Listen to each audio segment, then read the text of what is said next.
Hai Mandirian, apa kabar?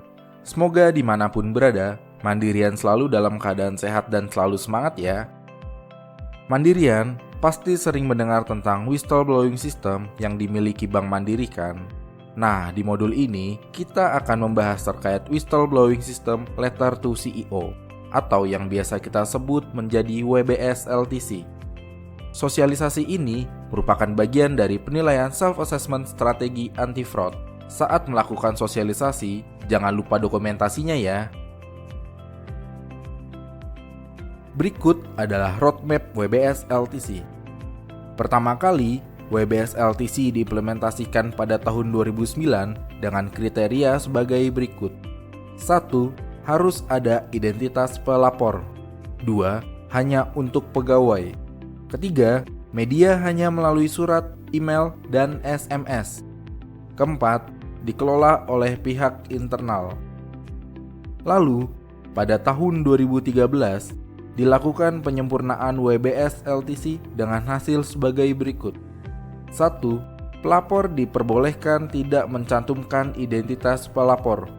2. Vendor dapat melapor. 3. Media pelaporan ditambah melalui website WBS LTC. 4. Laporan WBS LTC meliputi laporan fraud atau indikasi fraud. Dan yang kelima, dikelola oleh pihak internal. Kemudian, pada tahun 2018, WBS LTC kembali disempurnakan menjadi 1. Pengelolaan WBS LTC melibatkan pihak independen. 2. Pihak pelapor berasal dari pihak internal maupun pihak eksternal. 3. Pelapor dapat mencantumkan identitas lengkap atau anonim. 4. Media pelaporan meliputi SMS atau WhatsApp, email, website, dan surat.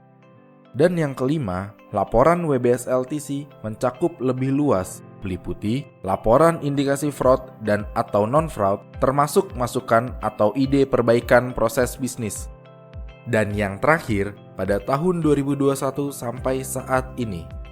1. Sesuai perjanjian kerjasama Bank Mandiri dengan KPK tahun 2021 melalui surat DIR PKS-6-2021 tanggal 2 Maret 2021 tentang penanganan pengaduan dalam upaya pemberantasan tindak pidana korupsi yang ditandatangani oleh Direktur Kepatuhan dan SDM. Maka WBS LTC Bank Mandiri telah diintegrasikan dengan WBS KPK di tahun 2022. 2. Penguatan implementasi program WBS LTC pada anggota konglomerasi keuangan.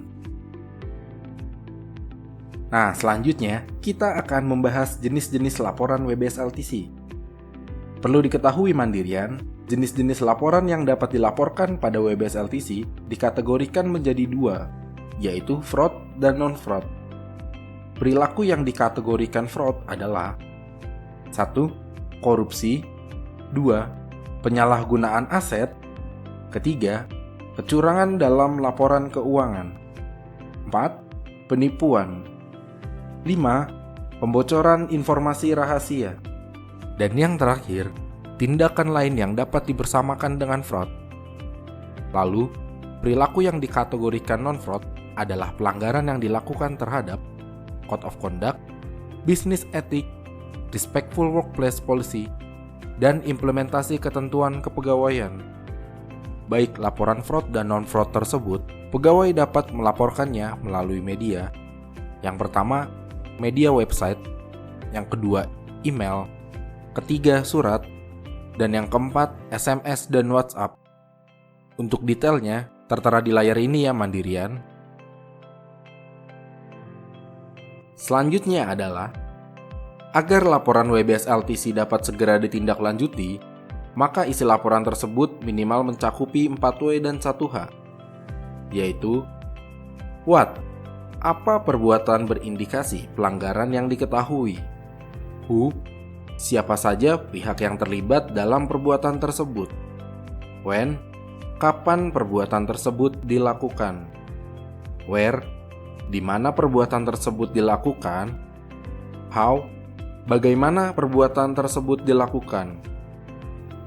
Selain itu Mandirian, laporan WBS LTC harus dilengkapi dengan dokumen dan bukti pendukung. Didasari dengan itikat baik, tidak bertujuan untuk kepentingan pribadi, fitnah, balas dendam, pencemaran nama baik maupun sara, serta bertujuan meningkatkan reputasi dan juga kinerja bank. Dan yang terakhir adalah mekanisme WBS LTC. Pelapor menyampaikan laporan WBS LTC melalui media website, email, WhatsApp, dan SMS atau surat PO Box kepada pihak independen.